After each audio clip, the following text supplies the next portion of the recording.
ఆలుగడ్డ రొట్టెలు గయ్యే ఆలు పరాటాలు. 4 ఆలుగడ్డలను మంచి ఉడికేయాలి. ఒక గిన్నెడు పిండి పోసి నూనె, ఉప్పు, జీలకర్ర వేసి మంచిగా నీళ్ళు పోసుకుంటే రొట్టె పిండి లెక్క కలుపుకొని పక్కకెట్టుకోండి. ఇప్పుడు ఆలుగడ్డలను విసికి ఒక ఉల్లిగడ్డ, 4 పచ్చిమిరపకాయలు, కొంచెం కొత్తిమీర, ఉప్పు, కారం, ధనియాల పొడి, గరం మసాలా వేసుకొని మంచిగా కలుపుకోండి. ఇప్పుడు పిండి ముద్దను తీయండి. మంచిగా పొడి పిండిని మొత్తం చల్లుకొని మంచిగా పిండి ముద్దను పెట్టి చిన్న రొట్టె వేయండి.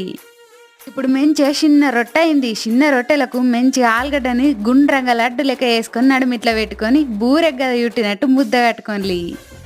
గిలకెంచికి ఇప్పుడు కొంచెం కూడా కూర వెళ్ళకుండా ముడుక్కోండి. ఇగేమున్నది రొట్టె లెక్క గుండ్రంగా కాల్చుకోవాలా. ఇగేమున్నది ఉడుకుడికి బెగ మీద వేసి నూనెతోటి 2 పక్కలు కాల్చుకొని తింటే ఆహా ఆలుగడ్డల పరోటా రెడీ. ఇదైతే మస్తు కమ్మగా ఉన్నది. తప్పకుండా మీ ఇళ్ళలో వేసుకోండి. ఎట్లా వచ్చిందో నాకు కామెంట్లలో చెప్పుండి. గట్లనే లైక్, షేర్, సబ్స్క్రైబ్ చేసుడు మాత్రం అస్సలు మరవద్దు దోస్తు.